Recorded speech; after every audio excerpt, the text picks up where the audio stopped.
How do you redesign a 90 square meter Mediterranean apartment when it hides an unexpected secret? The clients came to me after they had already purchased the apartment. It was clearly in need of renovation, but surprisingly, their requests regarding the layout were quite modest.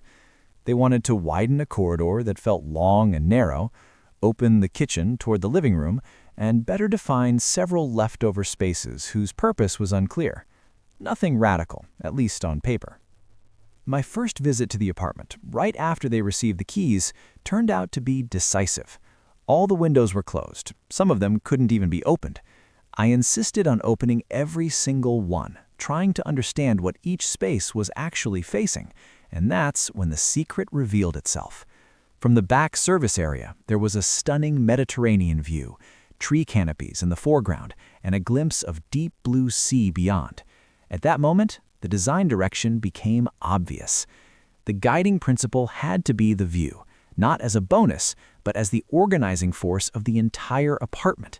That meant treating the plan as a blank slate, allowing functions to change places, and quite literally rotating the apartment toward the landscape. The main constraints were clear: the exterior envelope, existing openings, structural elements, and plumbing. In addition, the neighbor below had already expanded outward, creating an extra room. This made a future extension possible above, an additional room for this apartment as well. The clients didn't want to build it now, but it was crucial that the new plan would anticipate this future room, which, in the existing layout, awkwardly emerged from the living room.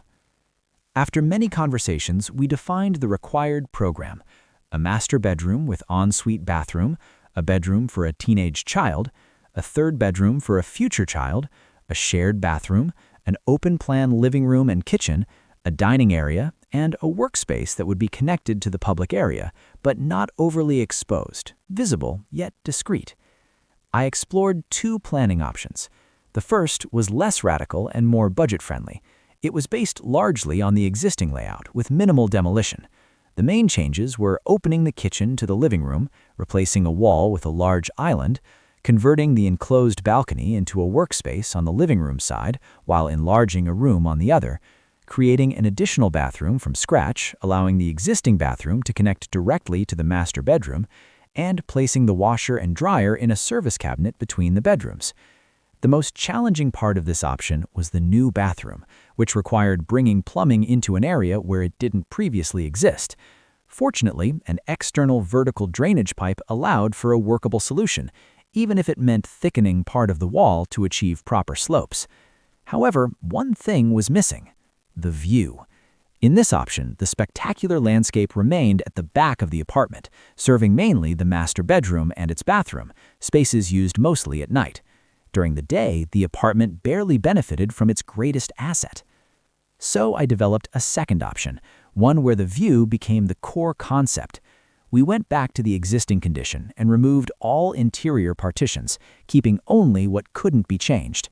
The first decisive move was flipping the entrance door so that the moment you enter, you face the view. The public spaces, living room, kitchen, and dining area, were relocated to the facade facing the landscape.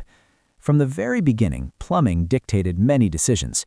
Drainage points required a clear vertical axis, either along walls or through slight floor-level changes to maintain proper slopes, especially for toilets. This logic defined where the bathrooms could be placed, while the bedrooms were organized primarily according to windows and structural elements.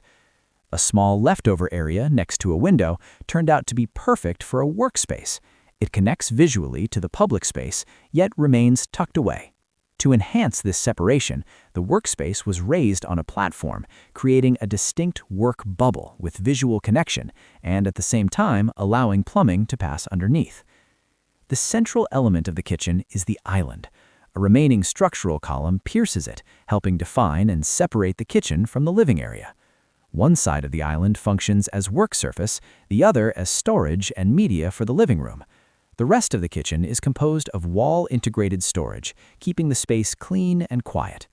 The dining area occupies what used to be the service room, defined yet open, projecting toward the view. Windows in this area were expanded as much as possible. A large entry cabinet defines the entry sequence and houses the washer and dryer. In the new layout, the future additional room is placed within the bedroom cluster.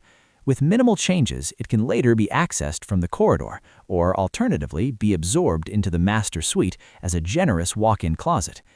The clients loved both options, but they understood how transformative the view could be and chose to invest more in the layout in order to unlock it.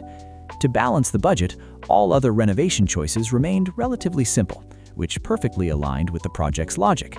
The view speaks. Everything else stays minimal, allowing it to lead. This apartment stood on the market for a long time before they bought it. Ironically, during the renovation, curious visitors walked in and offered to buy it once its true potential became visible. Every space has its strengths, just waiting to be revealed. That's Spacelift.